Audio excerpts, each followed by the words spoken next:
Assalamualaikum warahmatullahi wabarakatuh. Kembali lagi bersama saya Arga di channel Udan Wingit. Bagaimana kabar kalian? Semoga selalu diberi keberkahan dan kesehatan untuk teman-teman semua pendengar setia Udan Wingit. Untuk cerita kali ini, aku akan menceritakan dua buah cerita yang berjudul Titip Sukmo dan Pesugihan Pabrik Tahu Rahayu. Dua-duanya bertema pesugihan. Sebelumnya perhatian ya, cerita ini mungkin terdengar menjijikkan dan sadis. Jadi sebisa mungkin dengerinnya jangan pas lagi makan ya. Matur nuwun, langsung saja kita mulai ceritanya. Namanya Mas Gunawan, seseorang yang dulunya pernah menjadi sopir pribadi di keluarga kaya raya dan mempunyai banyak usaha yang tersebar di mana-mana. Mas Gunawan beserta anak dan istrinya terpaksa merantau ke daerah sana karena perkara pekerjaan. Dan dari Mas Gunawan inilah cerita itu ada. Cerita tentang pengalaman beliau waktu masih aktif menjabat sebagai sopir pribadi di keluarga tersebut. Kisah yang dibagikan Mas Gunawan ini benar-benar di luar akal sehat manusia. Bahkan beliau pernah berkata, "Gila, benar-benar manusia gila itu mas. Kalau saya tahu lebih dulu, mungkin saya tidak akan mau bekerja di sana sama dia." Di pedalaman hutan, di tempat, tahun yang tak bisa disebutkan pastinya, Gunawan masih benar-benar mengingatnya.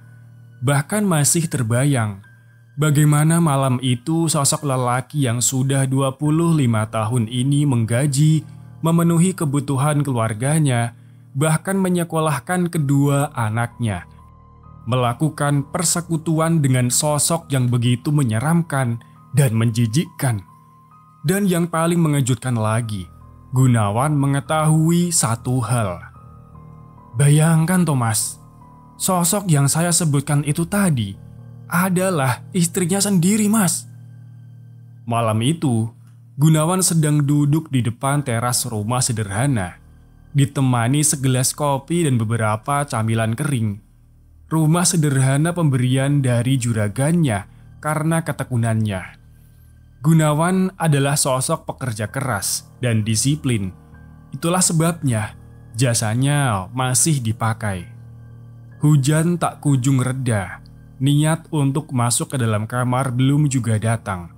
Karena bagi Gunawan, hal yang membuatnya bahagia yaitu ketika menyendiri sambil melihat video dua bocah cilik dari ponselnya. Mereka adalah anak-anak Gunawan. Walaupun mereka satu rumah, tapi Gunawan tak ingin mengganggunya istirahat. Terlebih lagi, minggu ini Gunawan masih ada beberapa jadwal untuk mengantar juragannya keluar kota. Cabang tempat juragannya membuka usaha, membuatnya harus siap siaga jikalau ada panggilan mendadak. Sebenarnya dia lelah, tapi ia tak pernah menyesali pilihannya untuk menjadi sopir pribadi. Walaupun waktu istirahatnya terganggu, tapi itu merupakan kepuasan batin tersendiri bagi Gunawan. Apalagi Gunawan sudah berkeluarga. Uang tentu menjadi prioritas utama untuk kesejahteraan keluarganya. Sampai akhirnya, ponsel yang sejak tadi ia pegang berdering dengan begitu kencang, membuatnya begitu terkejut dan buru-buru memencet tombol hijau pada layar. Ketika tahu kalau nama orang yang menelpon adalah juragannya. "Halo, Mas Gun." Suara dari seorang lelaki yang dikenalnya terdengar tegas dan tak asing bagi Gunawan. "Sampean lagi di mana? Bisa kesini sekarang?" Sudah jelas kalau si penelpon adalah juragannya, tapi Gunawan menangkap ada sedikit kejanggalan dari suaranya. Tak seperti biasanya, ia berbicara dengan nada terburu dan sedikit panik. Dan entah karena apa, yang biasanya Gunawan merespon cepat tanpa bertanya. Tapi malam itu, ia lebih memilih untuk menanyakan hal yang tak pernah ia tanyakan sebelumnya. Iya Pak, saya lagi di rumah. Gimana ya Pak?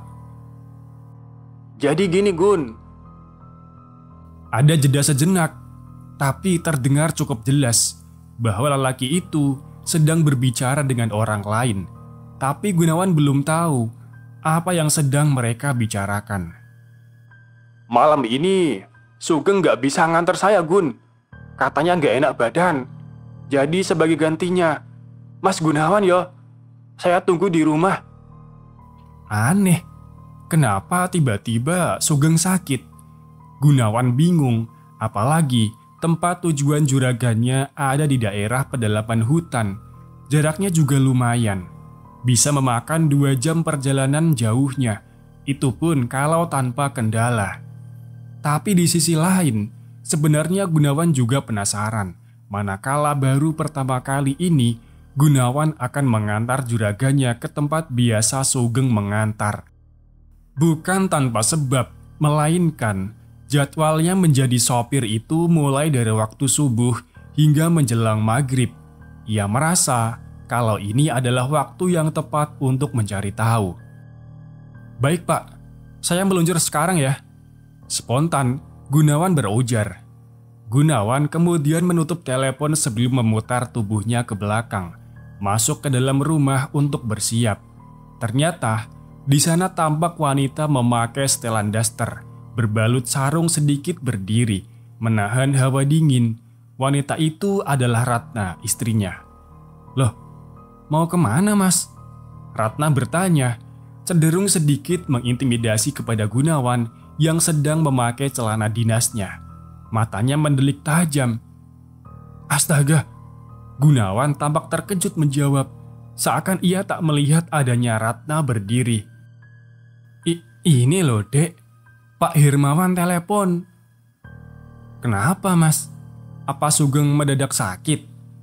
Kali ini, suara Ratna lebih tegas balik bertanya, sembari berjalan ke arah pintu. Pandangannya tajam menyorot keluar. Gunawan mematung. Ia berpikir sejak kapan istrinya tahu kalau Sugeng sakit. Bahkan ia sampai buru-buru memakai pakaian dinasnya. Kemudian berjalan cepat menghampiri istrinya di depan pintu. Penasaran. Aku kok punya firasat buruk malam ini ya mas? Apa sebaiknya kamu di rumah saja? Bilang ke Pak Hirmawan kalau anakmu mendadak sakit mas, ucap Ratna. Pandangannya masih menyorot ke depan, ke arah deretan pohon-pohon besar, seperti puluhan raksasa yang sedang menari-nari. Alah, dari kemarin kok firasat buruk. Kamu itu mikir apa toh dek? Sudah, aku berangkat dulu. Pungkas Gunawan, ia memilih untuk mengakhiri obrolan malam itu. Gunawan tidak ingin ada perdebatan lagi seperti beberapa hari yang lalu, di mana Ratna meminta Gunawan untuk berhenti bekerja di tempat Hirmawan, sebab Ratna menduga di balik kekayaan Hirmawan ada sesuatu yang hitam, lebih hitam dari kegelapan, yang ditakutkan kalau sampai ada kejadian yang tidak diinginkan menimpa suaminya. Gunawan melirik ke arah mobil minibus warna hitam yang terparkir di halaman. Membuatnya teringat kembali dengan omongan istrinya yang kini mulai mengganggu pikirannya tentang pesugihan yang dilakukan oleh Pak Hirmawan. Padahal nyatanya, Gunawan juga memikirkan hal yang sama dengan istrinya. Gunawan jadi merasa bersalah, dan itu membuatnya sedikit luluh dan kemudian memeluk istrinya sebelum berlalu. 10 menit kemudian, Gunawan sampai di halaman luas milik Hirmawan. Di sana, tampak lelaki 50-an berdiri di depan teras rumahnya. Hirmawan sedang menunggu Gunawan. Tak lama, mereka berangkat setelah semua perlengkapan sudah masuk ke dalam mobil. Selama perjalanan, tak ada candaan seperti biasanya. Gunawan masih terlihat canggung. Namun tak lama, suasana sepi itu mulai tercairkan. "Bagaimana kabar anak-anak mas?" tanya Hirmawan. Alhamdulillah, pada sehat, Pak. Jawab Gunawan agak terbata. Oh iya, Pak. Ini kita mau kemana ya, Pak? Ucap Gunawan balik bertanya. Ada sunyi yang tercipta ketika Gunawan menyelesaikan pertanyaannya. Namun kemudian Hermawan menghela nafas. Nanti di ujung jalan, belok ke kiri ya mas. Setelah itu ikuti saja jalannya.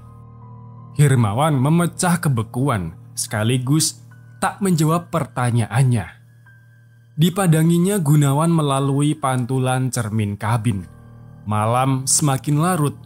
Mobil mulai memasuki area hutan yang di kanan kiri hanya terlihat rimbunan pohon tinggi menjulang. Jalanan yang awalnya aspal kini berganti tanah bergelombang. Apalagi suasana malam itu terlihat benar-benar sepi.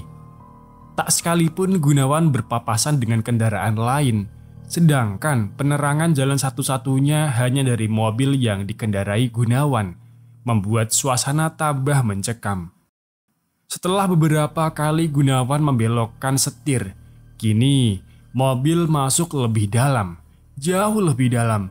Bahkan Gunawan kalau disuruh untuk berputar balik, ia mungkin tak akan sampai rumah. Benar-benar membuatnya bingung arah. Itu adalah pertama kali dirinya mengantar Hermawan ke tempat yang menurutnya begitu asing. Akhirnya, setelah menempuh 2 jam perjalanan, sampailah mereka di ujung jalan. Gunawan seakan dibuat terperangah. Bagaimana tidak, tepat di hadapannya terpampang nyata sebuah rumah besar dan mewah. Apalagi di halaman luasnya, mobil-mobil mewah terparkir dengan rapi. Sebentar Gunawan melototkan kedua matanya, seakan tak percaya. Namun setelah Hermawan berucap dengan nada perintah, Gunawan baru percaya kalau rumah itu benar-benar nyata. Mas Gun, ayo turun mas, kita sudah ditunggu. Oh, jeh pak, jeh, sahutnya terbata. Gunawan kemudian turun dari mobil dan berjalan mengekor di belakang Hermawan. Sesampainya mereka di depan pintu masuk, kedatangan mereka disambut oleh seorang wanita paruh baya dengan pakaian khas suku sana. Walaupun ada sedikit rasa khawatir dan cemas dengan bangunan rumah mewah dan terkesan gelap, Gunawan masih berusaha berpikir positif. Mungkin Pak Hermawan lagi ada urusan dengan sesama pengusaha. Apalagi si wanita yang menyambutnya terlihat begitu ramah dan antusias. Bahkan sempat beberapa detik Gunawan dibuat terpana oleh penampilannya. Ada satu energi yang terpancar yang membuat terlihat anggun seperti perempuan suku berkelas. Namun tak lama, pandangan Gunawan tak mampu beralih. Ketika tiba-tiba saja wajahnya berubah. Loh, wajah wanita itu kok terlihat layu ya? Batin Gunawan. Dan ketika Gunawan mulai memasuki rumah mewah itu, ia dibuat melongo, matanya melotot, mulutnya ternganga, pandangannya menyapu ke sekeliling. Gunawan terheran-heran. Barang-barang yang terpajang di dalam rumah itu, ia baru pertama kali melihatnya. Tampaknya, sang pemilik rumah bukanlah orang sembarangan. Setelah beberapa langkah melewati lorong, sampailah mereka di bagian belakang, di sebuah ruangan yang lebih luas dan terkesan lega. Namun, Gunawan mulai membaui aroma yang begitu menyengat di hidungnya, seperti bau amis bercampur busuk. Tak mau terlihat seperti orang bodoh, Gunawan mengabaikannya. "Silakan duduk, Pak," ujar si wanita dengan logat khas suku, mempersilakan mereka duduk di sebuah meja yang terbuat dari kayu berukir. Tercipta sebentar suasana hening dan sepi. Gunawan mulai merasa ada ketidaknyamanan. Hal itu membuatnya semakin khawatir dan cemas. Tapi tak lama, muncul seorang lelaki tua dari ruangan lain. Lelaki itu berpakaian serba hitam dengan penutup kepala khas suku sana. Sejenak, ia menatap semua orang yang sedang duduk sebelum tatapannya tajam ke arah Gunawan yang kebetulan juga menatapnya. 1 detik kemudian, Gunawan menunduk. Ada rasa takut yang tiba-tiba saja menyeruak. "Sudah tidak bisa lagi ditunda, Pak. Mari saya antar." Sembari berucap kepada Hirmawan. Tatapan lelaki itu masih saja tajam ke arah Gunawan. Tanpa menunggu perintah selanjutnya, Hirmawan berdiri diikuti semua orang termasuk Gunawan. "Tunggu di sini saja, Mas." Kali ini ucapannya tertuju kepada Gunawan, membuatnya terganggu dan kemudian kembali duduk. 30 menit berlalu, Gunawan masih terpaku di kursinya. Dipandanginya sekeliling, tak ada yang aneh maupun janggal. Ia masih berusaha untuk tetap tenang dan berpikir positif, walaupun rasa cekam dan takutnya mulai mendera. Hingga sampai tarikan nafas yang keberapa, Gunawan mulai tak sabar. Kali ini, ia dibuat penasaran dengan apa yang sedang dilakukan oleh orang-orang tadi. Apalagi aroma amis bercampur busuk itu tak kunjung hilang dari penciumannya. "Ah, bau apa ini sih? Kok dari tadi gak hilang-hilang?" Gunawan membatin sambil bangkit dari duduknya, berniat untuk mencari tahu. Dan di saat itulah dia baru sadar bahwa ia sudah 1 jam menunggu. Tapi tak ada satu orang pun yang keluar atau masuk ke ruangan tempat ia menunggu. Sambil terpaku di tempatnya, Gunawan membuat gambaran. Dari sini, dia harus membuka ruangan itu. Namun ia belum tahu di balik ruangan itu ada yang jaga atau tidak. Jika sampai dia ketahuan, Gunawan mau menjawab apa? Tidak mungkin kalau dia mau menemui Pak Hirmawan, sedangkan Gunawan hanya sopir. Gunawan terkenal setengah-setengah dalam menyelesaikan masalah. Namun dalam hal pekerjaan, dia nomor 1 tekunnya. Persis seperti saat ini. Gunawan terdiam sambil memandangi gagang pintu kayu. 1 ayunan saja pintu itu terbuka. Tapi bagaimana kalau ada orang di balik pintu? Bagaimana dan bagaimana? Lagi-lagi Gunawan harus berpikir dulu. "Mau kemana, Gun?" Suara itu membuat Gunawan nyaris pingsan karena terkejut. Untung saja dia masih bisa menahannya. Tapi kini kedua kakinya gemetaran. Gunawan kemudian menoleh, namun tak melihat ada seseorang di belakangnya. Aneh, pikir Gunawan. Sekali lagi, "Mau kemana, Gun?" Kembali Gunawan menoleh. Kali ini ia dibuat terkejut. "Sugeng!" Spontan Gunawan mengumpat. Sosok Sugeng. Ia tertawa melihat tingkah Gunawan yang ketakutan setengah mati. "Jadi orang kok setengah-setengah, Gun? Tinggal buka pintu aja kok susah?" Karena keterkejutannya itu, Gunawan sampai tak menyadari bila sosok yang menyerupai Sugeng itu bukanlah Sugeng yang asli. Gunawan pun menyambutnya dengan lega. Setidaknya malam itu ia ada yang menemani. Sugeng membuka pintu. Mereka berdua kemudian melangkah bersama sambil mengobrol. "Katanya kamu sakit, Geng. Kok kelayapan sampai sini?" tanya Gunawan penasaran. Geng, Pak Hirmawan sebenarnya ngapain sih? Kamu pasti tahu kan?" Sabung Gunawan semakin penasaran. Sugeng tertawa kecil. "Memangnya kamu tidak tahu, Gun?" Ucapan Sugeng barusan membuat langkah Gunawan berhenti tiba-tiba. Apa Sugeng tahu sesuatu? "Maksudmu apa, Geng?" Bersamaan dengan itu, langkah Sugeng justru semakin cepat, membuat Gunawan kewalahan untuk mengejarnya. Sampai ia benar-benar tertinggal. "Geng, woi, tunggu woi!" teriak Gunawan sambil terus berlari mengejar Sugeng. Namun, sampai di ujung lorong, yang di kanan dan kirinya ada sebuah ruangan tertutup, ia tak mendapati ada Sugeng di sana. Gunawan semakin tercekam, jiwanya mulai merasa takut. Baru kali ini, Gunawan merasa ketakutan yang luar biasa.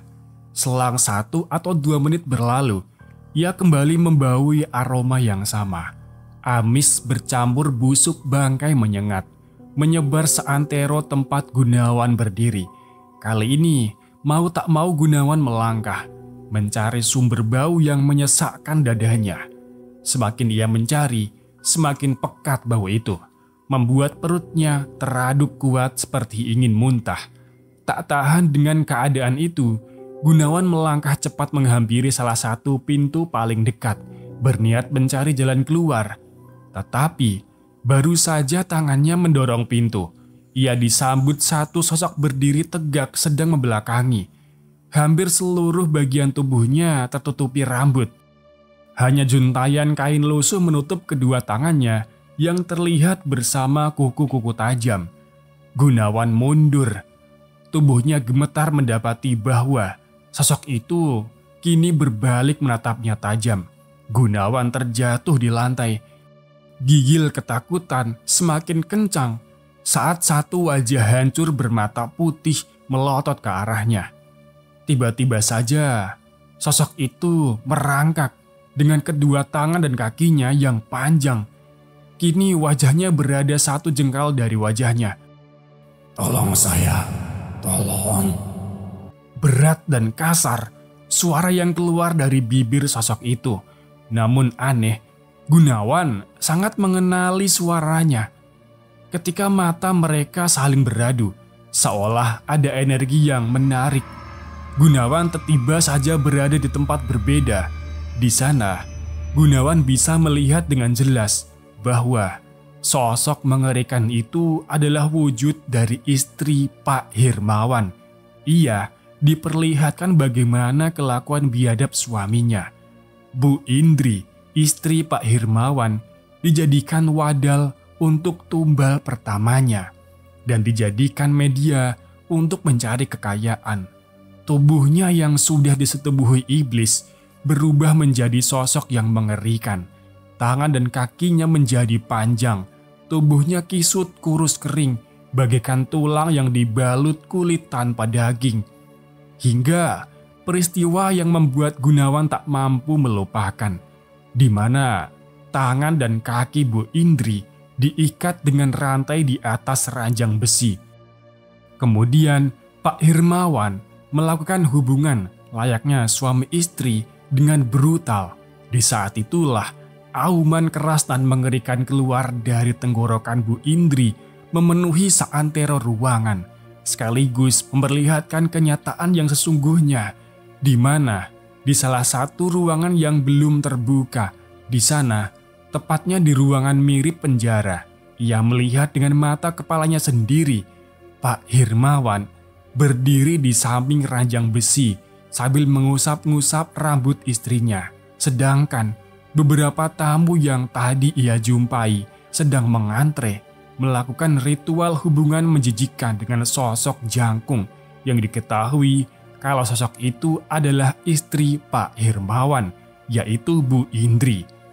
Tak lama, beberapa tamu yang selesai melakukan hubungan itu, tubuhnya terkulai lemas dengan mata melotot dan mulut menganga, walaupun dadanya masih bergerak naik turun menandakan kalau masih hidup. Namun sukmanya sudah terbelenggu menjadi tumbal titip sukma dari pesugihan Pak Hirmawan. Apalagi ketika pandangannya mengedar ke sekeliling, begitu terkejutnya Gunawan saat ia melihat sosok yang sangat ia kenal, Sugeng. Ternyata di balik sikapnya yang pendiam, ia juga mempunyai hasrat untuk menjadi kaya raya. Namun justru Sugeng tertipu oleh rayuan iblis bertopeng manusia. Gunawan menduga kalau Sugeng tertarik setelah Hirmawan memberikan uang secara cuma-cuma. Kejadian itu terjadi 1 hari sebelum Sugeng dikabarkan sakit. Waktu di mana Sugeng mengobrol bersama Gunawan. "Gun, aku dikasih uang sama Pak Hermawan, Gun," Sugeng berbisik sambil membuka plastik warna hitam yang berisi bandelan uang kertas. "Dan ini katanya gak disuruh balikin, asik toh?" Sugeng menutup dan mengikatnya kembali. Awalnya, Gunawan menganggap kalau itu bonus untuk Sugeng. Tapi setelah dipikir-pikir, mana mungkin orang baru kerja seminggu sudah dapat bonus sebanyak itu. Kalau itu untuk memancing agar Sugeng menjadi tumbal, bisa saja. Namun, terkaan dan dugaan itu semakin lama semakin menyudut pada apa yang sekarang Gunawan lihat. Mulai dari sini, Gunawan menyimpulkan kalau kekayaan Hermawan berasal dari bersekutu dengan iblis. Itu adalah 10 tahun yang lalu, yang berarti Gunawan menyimpan rapat semua rahasia Hermawan. Ia tak berani untuk menceritakan semuanya di hadapan publik, bukan tanpa alasan, tetapi nyawa keluarganya yang menjadi prioritas utamanya. Selang 5 tahun kemudian, hal yang sangat mengejutkan pun terjadi. Gunawan menganggap ini mungkin keberuntungannya. Waktu itu, Hermawan diambang kematiannya. Sosok jangkung istrinya sudah tak mampu lagi menopang tubuhnya yang semakin lama hanya tinggal tulang. Bahkan, sebagian anggota tubuhnya sudah terpisah dari yang lain. Dari situlah Hermawan kena imbasnya. Dari dalam kamar, hampir setiap hari, Hermawan mengerang kesakitan. Tubuh Hermawan semakin lama semakin habis. Habis bukan berarti kurus dan kering, melainkan Hermawan memakan dagingnya sendiri. Mulai dari paha hingga ujung kaki, habis dimakan sendiri. Tapi, ada yang membuat Gunawan merasa ngilu. Setiap dia mencabik dagingnya, dia mengerang. Tapi setelah itu, dagingnya langsung dimakan mentah-mentah. Sambil bercerita, Gunawan memperagakan kejadian waktu itu. Serak, Hermawan mencabik, kemudian mengerang kesakitan. Wah, wah. Nah, pas mengerang itu mas, mulutnya langsung membuka. Dan tangannya memasukkan dagingnya sendiri mas. Ih, ngilu saya mas.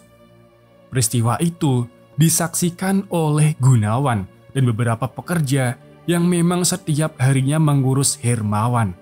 Sampai di akhir hayatnya, Hermawan menghembuskan nafas terakhir dengan cara yang mengerikan. Wah, ngeri banget pokoknya mas, desis Gunawan. Bayangkan aja, tubuhnya dalam posisi ngangkang. Bagian paha sampai ujung kaki hanya tulang. Bahkan sudah tak mengeluarkan darah mas. Tangannya dalam posisi mencengkeram. Kepalanya mendongak ke atas. Matanya melotot. Dan mulut menganga. Seperti membentuk huruf O. Dengan bergidik, Gunawan menjelaskan secara detail. Saat itulah Gunawan memutuskan untuk meninggalkan semua harta yang pernah Hermawan berikan.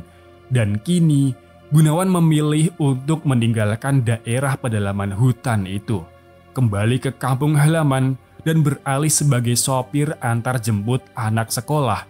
Walaupun tak seberapa, tapi dia bersyukur dan berharap tidak akan menemui orang seperti Hermawan. Di balik dari kata menyeramkan, di situ ada pelajaran yang berharga. Lanjut cerita yang kedua, yaitu pesugihan pabrik tahu Rahayu. Tahun 1996, Tambakrejo, Jawa Tengah.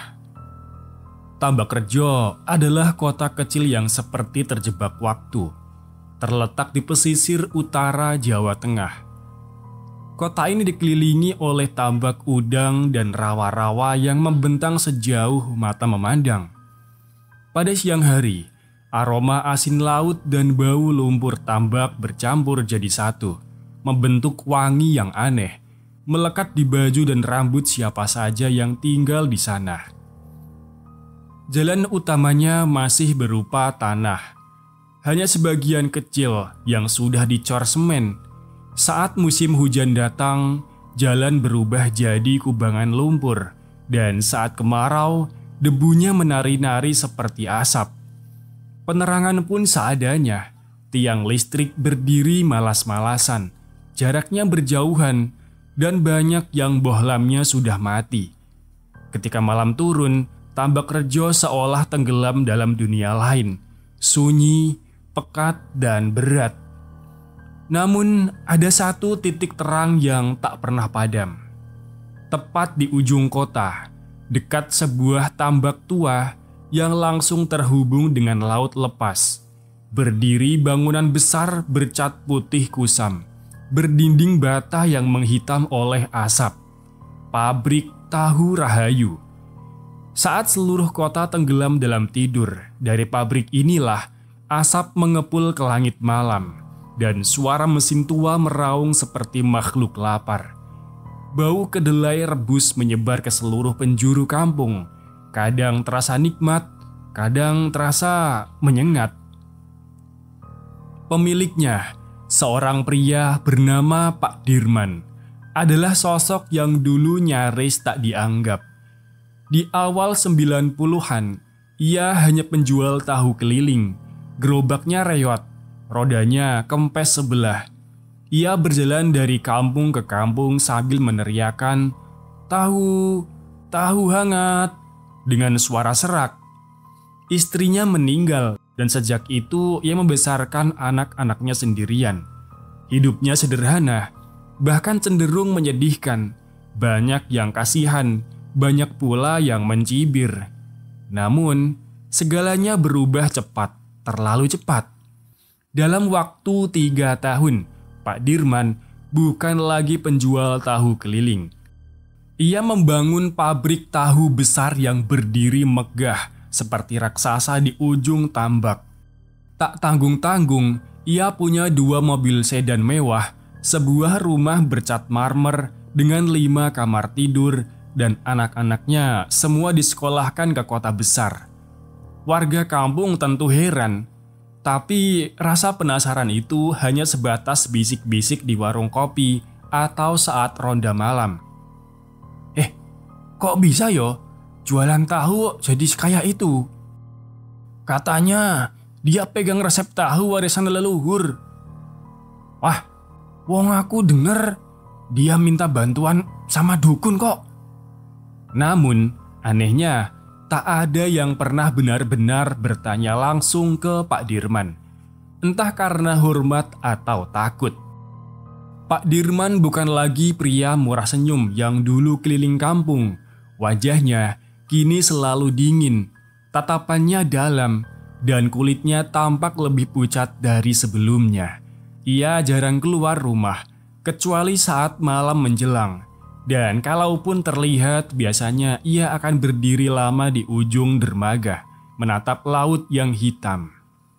Bagi anak-anak kecil di kampung, sosok Pak Dirman perlahan jadi legenda menakutkan.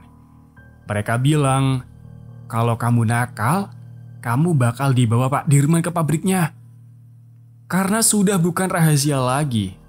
Di dalam pabrik tahu itu ada hal-hal yang tak bisa dijelaskan. Pabrik Tahu Rahayu, meski tampak seperti tempat kerja biasa dari luar, menyimpan sesuatu yang tak bisa dijelaskan oleh logika. Bangunannya besar, berbentuk huruf L dengan dinding abu-abu kusam yang sudah penuh bercak jamur. Pintu gerbangnya dari besi berat, selalu digembok rapat jika malam tiba. Di dalam, suasananya lembab, lantainya selalu basah, dindingnya berembun meski tidak ada hujan. Mesin-mesin tua berdengung seperti dengusan binatang, dan setiap sudutnya penuh dengan uap panas yang menyesakkan dada. Para pekerja masuk mulai pukul 5 pagi dan baru pulang menjelang maghrib.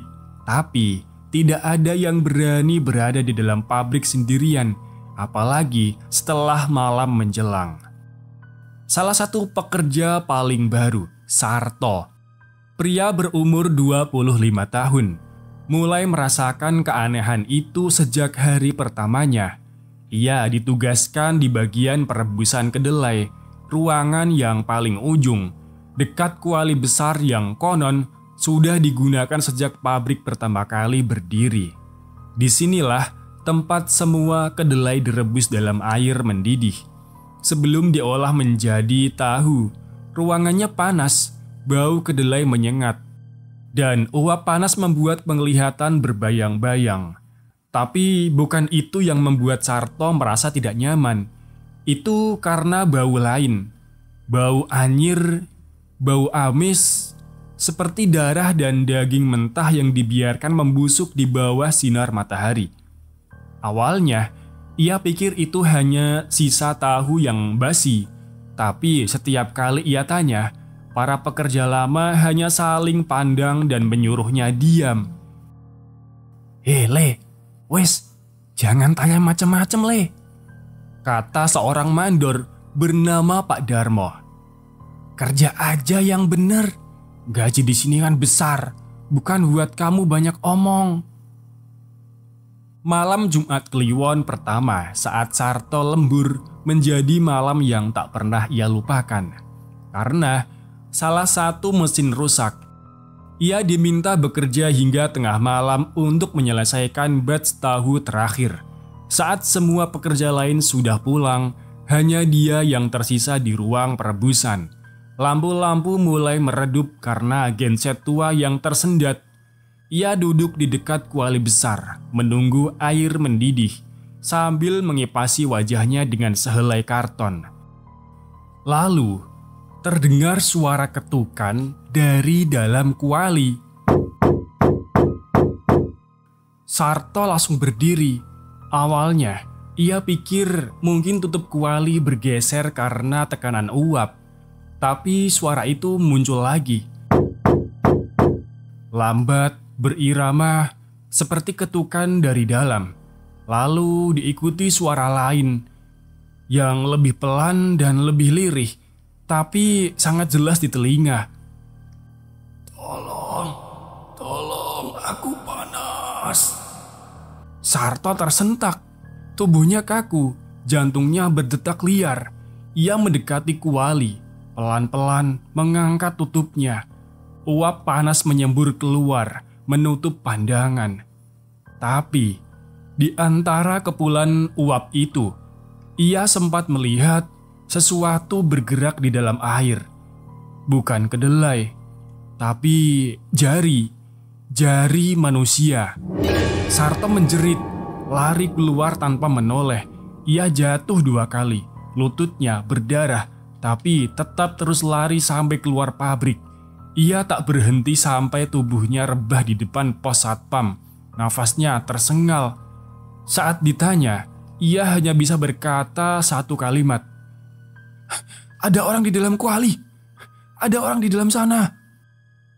Keesokan harinya, kejadian itu tersebar cepat. Tapi seperti biasa, Pak Dirman menutup semuanya. Walah, Sarto ku halusinasi ku paling. Katanya tenang. Kepanasan, kurang tidur. Wes, saya istirahat kan wes. Tapi malam harinya, tambak tua di belakang pabrik berubah aneh.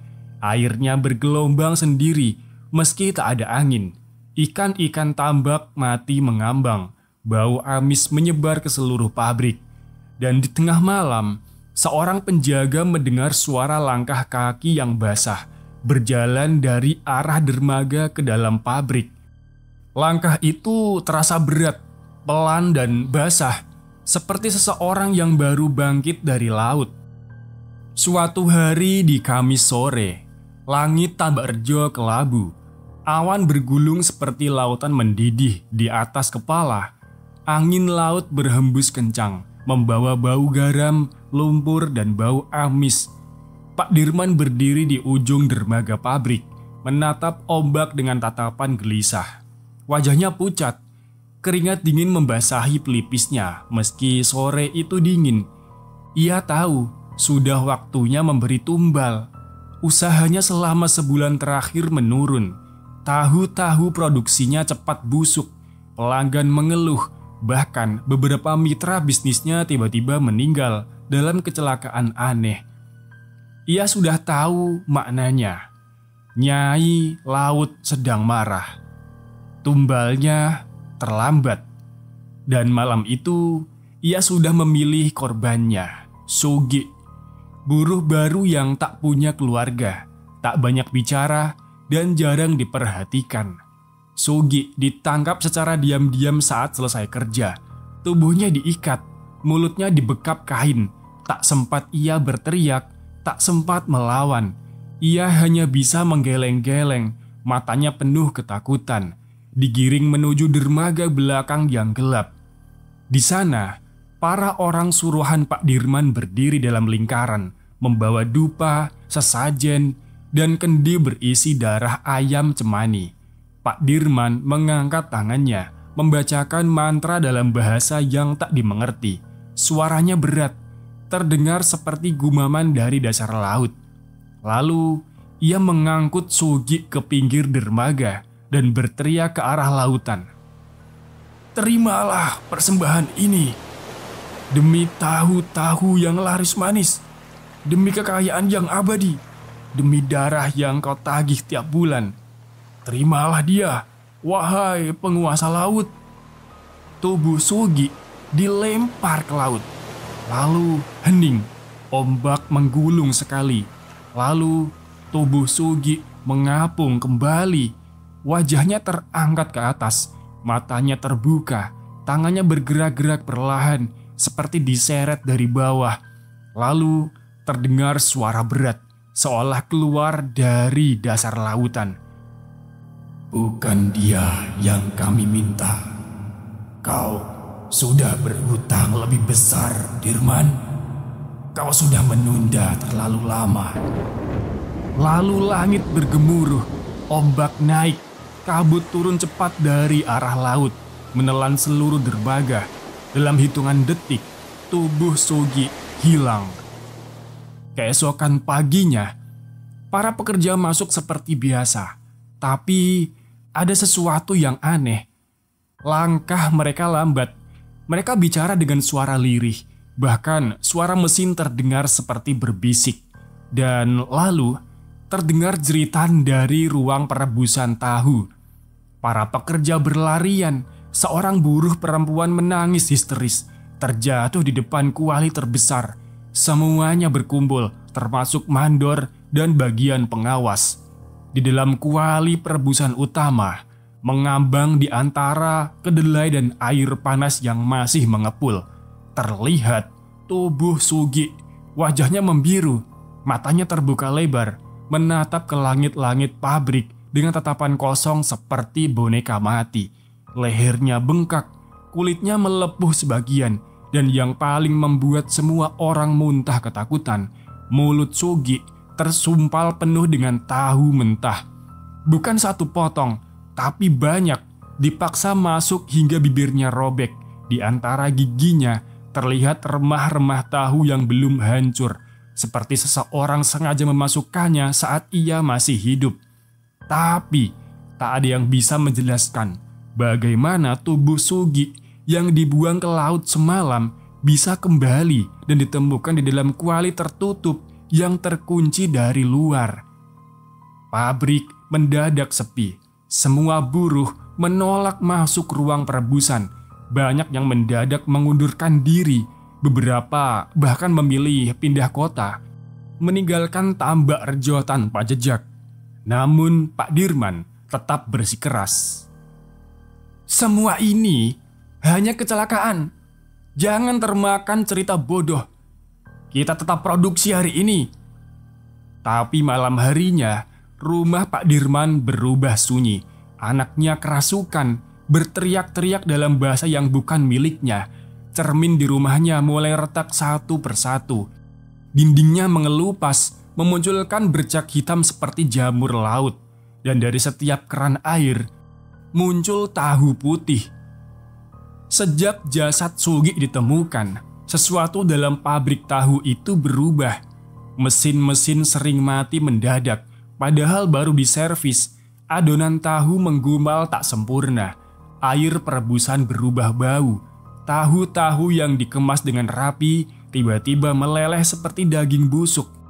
Bahkan beberapa pelanggan mengadu bahwa tahu buatan pabrik Rahayu ini beraroma amis dan ada yang menemukan rambut panjang terjebak di dalamnya.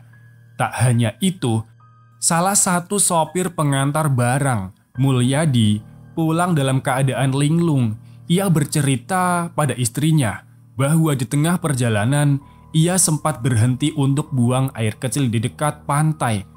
Saat itu ia melihat seorang perempuan berbaju putih berdiri menghadap laut.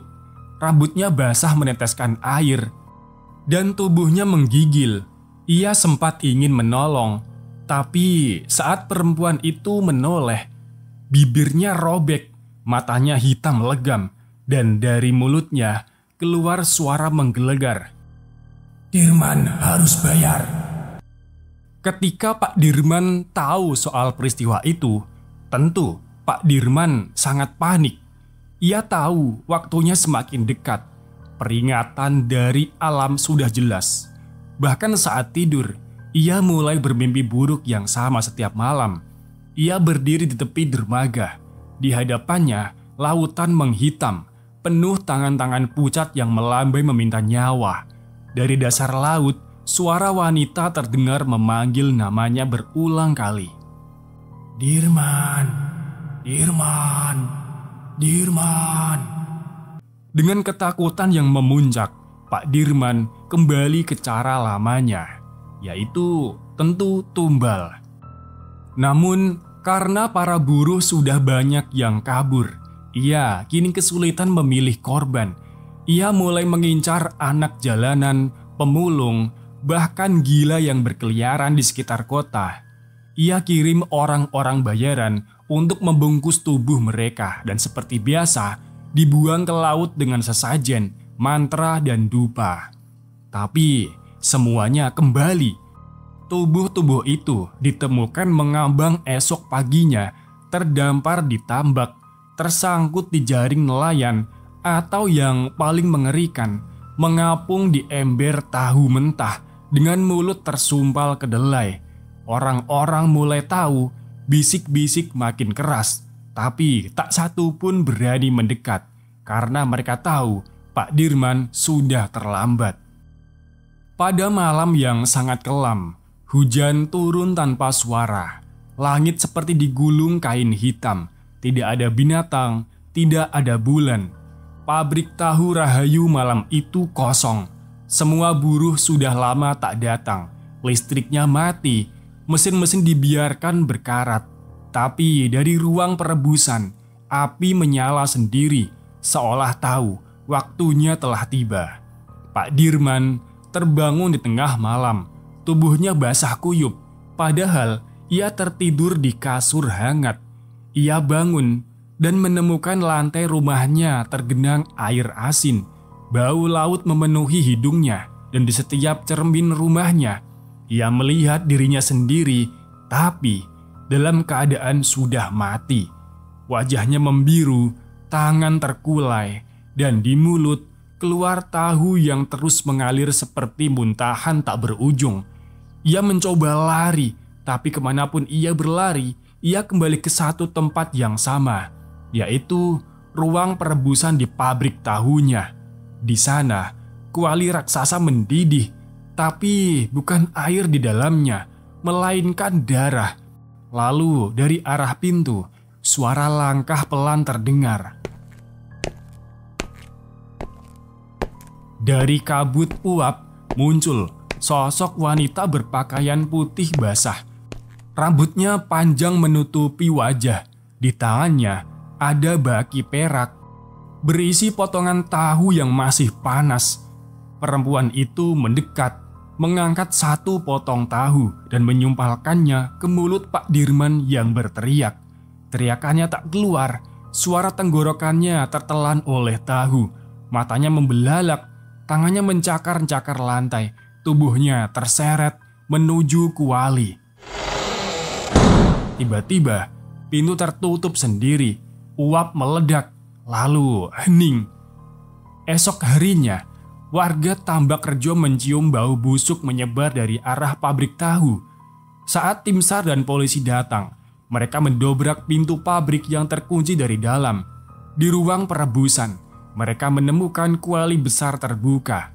Airnya berwarna merah tua dan mengapung di tengah-tengahnya Pak Dirman. Wajahnya membiru, matanya melotot, dan mulutnya penuh tahu mentah.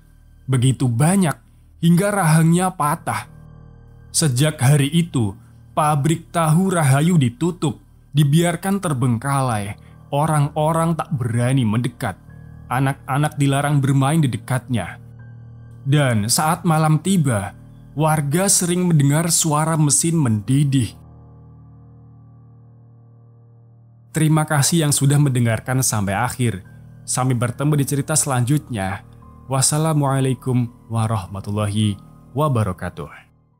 Malam hari kala bulan sedang menyinari, indah permai menawan nubari, berkilauan cahaya bulan menghiasi alam. Tiap insan merindukan rayuan sang bulan. Oh purnama raya, sampaikan salamku kepadanya dengan cahayamu. Wahai bulan, rayuanmu nan senantiasa membawa pikiran ke arah bahagia raya.